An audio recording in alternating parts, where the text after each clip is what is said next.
One thing you brought up before that I think will sit in a lot of people's subconscious is this idea that you have to work really hard to make money. A lot of us, especially in Australia, like a lot of our families migrated to Australia. And so we come from an immigrant generation. My 4 grandparents are Italian.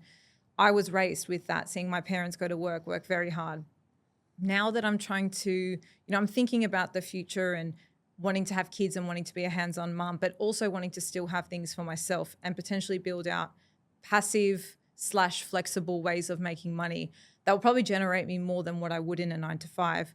I still sometimes come against this like guilt feeling because of where I've come from and how I've been raised. So you kind of mentioned that was something you experienced with your dad and looking at your brothers. How did you unlearn that? And what did you have to replace it with? I love that.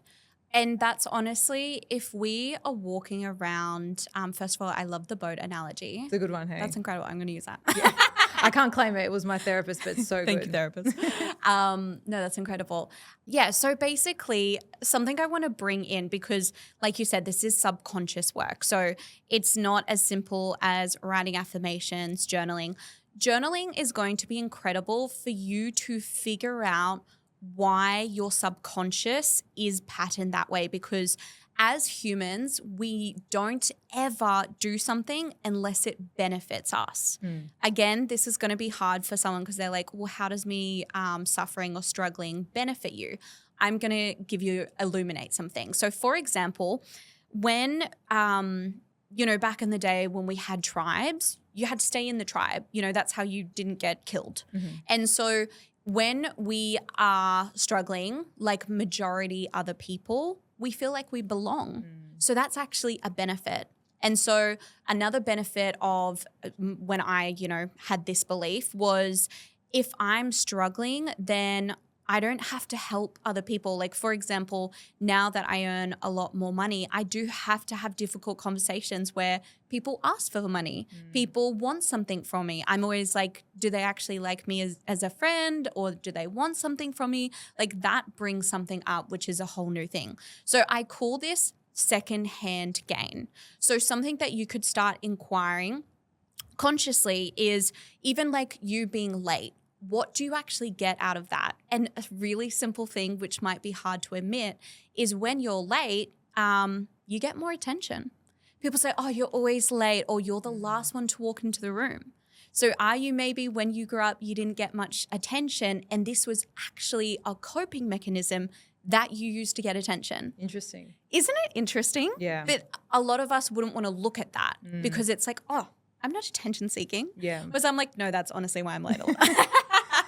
And so you could start inquiring, being like, what secondhand gain am I getting from this? For example, when we gossip, we actually get serotonin, which is the happy hormone, because that's so toxic. so toxic. And this is why we're addicted to reality TV shows and, all those sorts of things. We get these serotonin and dopamine hits anytime that we are safe and someone else is showing us what's wrong or right, but we are safe, which is technically gossiping. It's like someone, coloring outside the lines. We're like, oh, thank God that we're Not me. Yes, exactly. And so we actually get like dopamine, serotonin, and it's addictive because it's like, why do we drink coffee? It's because we get that feeling, we get that vibe, and we're like, oh, I want that again. And it's like, why do we like sugar? Like, it's addictive. So what we don't actually realize is a lot of our behavior subconsciously is benefiting us. It's just like I talk about this concept with money. I used to be someone who was terrible with money. I used to have to borrow money from my partner. He would have to pay for some of my rent.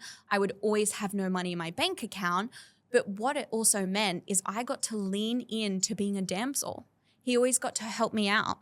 I always got to be like, oh, poor me, I've got no money. He would buy me things. And that's actually something that people enjoy because they feel looked after.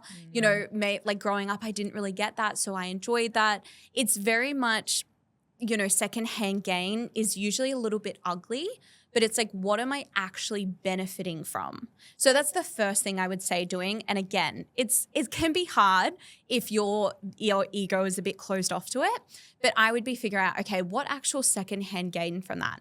And then the next thing you want to do is think of the concept of the belief is like a table, and you want to be knocking out the legs so your subconscious can see that the new belief is actually safe. So that's why anytime that, the subconscious belief comes up, you basically want to be going, okay, but do I want to be a damsel? No, I actually want to be okay to make money and hold money. And then you have to constantly go through those new beliefs, and that you're knocking the belief out.